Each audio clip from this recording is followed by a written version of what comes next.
বিপদ যেন পিছু ছাড়ছে না এয়ার ইন্ডিয়ার। এবারে এয়ার ইন্ডিয়ার বিমানের বাঁ দিকে ইঞ্জিনের ত্রুটি ধরা পড়ল।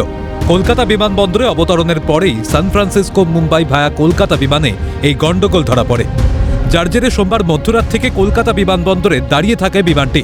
দীর্ঘ সময় ধরে বিমানের বাঁ দিকের ইঞ্জিনে নানান পরীক্ষা নিরীক্ষা করার পরেও যান্ত্রিক সমস্যা দূর করা যায়নি। এরপর নিরাপত্তাজনিত কারণ দেখিয়ে মঙ্গলবার ভোরে যাত্রীদের বিমান থেকে নেমে যেতে বলেন ক্যাপ্টেন। সান ফ্রান্সিসকো থেকে আসছিল একটি বিমান, যা কলকাতা হয়ে মুম্বাই যাওয়ার কথা ছিল, AI-180। এই বিমানে বাম ইঞ্জিনে সমস্যার সৃষ্টি হয়। কলকাতায় নামার সঙ্গে সঙ্গে পাইলট বুঝতে পারেন বাম ইঞ্জিনের সমস্যা রয়েছে, যান্ত্রিক ত্রুটি রয়েছে। সেই কারণে 12টা 45 নাগাদ বিমান এখানে এসে পৌঁছায়। 5টা 20 পর্যন্ত বিমানকে অবতরণ করানো যায়নি। সেই কারণে আবারও ওই যাত্রীদেরকে 5টা 20 নাগাদ বিমান থেকে নিচে নামিয়ে অন্য বিমানে মুম্বাই পাঠানো হয়েছে। গোটা বিষয়টি ঘিরে স্বাভাবিকভাবেই বিরক্ত বিমানের যাত্রীরা। অভিযোগ, ইঞ্জিনের ত্রুটির বিষয়টি জানানো হয়নি যাত্রীদের, যার জেরে দীর্ঘ সময় ধরে বিমানেই বসে থাকেন তারা।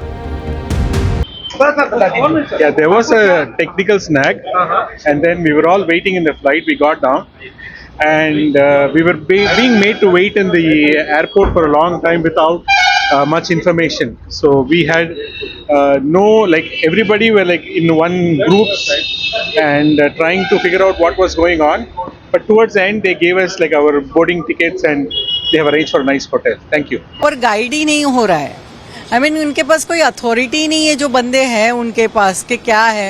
हमको कितने 10 साढ़े 10 बजे तक तो हम इधर से बाद में बोल रहा है, किसी को कोई आंसर दे रहा है, किसी को कुछ कर रहा है। हम लोगों को कोई प्रॉपर आंसर ही नहीं मिल रहा था। लॉट ऑफ केओस या एंड हाँ वहाँ they were not giving any answer. नहीं वो हम कुछ बता ही नहीं सकते आप लोगों को वैसा। It will be after 10 only. সূত্রের খবর, রাত 2টো নাগাদ কলকাতা থেকে মুম্বাই রওনার পরিকল্পনা ছিল এয়ার ইন্ডিয়ার এই বিমানের।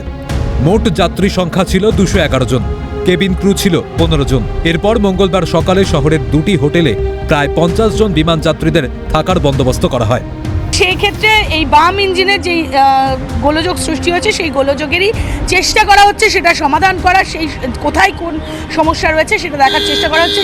যারা যাত্রীরা ছিলেন তাদেরকে তাৎক্ষণিক অন্য বিমানে মুম্বাই নিয়ে যাওয়া হয়েছে। তবে এই বারবার এই ঘটনা কেন ঘটছে, এই ঘটনার কেন পুনরাবৃত্তি ঘটছে, সে নিয়ে তদন্ত চলছে অবশ্যই, এবং যারা দায়িত্বে রয়েছেন তারা চেষ্টা করছেন জানার যে কী কারণে মূলত এই ঘটনা ঘটেছিল। বারে বারে এয়ার ইন্ডিয়ার বিমানে যান্ত্রিক ত্রুটি ধরা পড়ার জেরে আশঙ্কার মেঘ দেখছেন যাত্রীরা।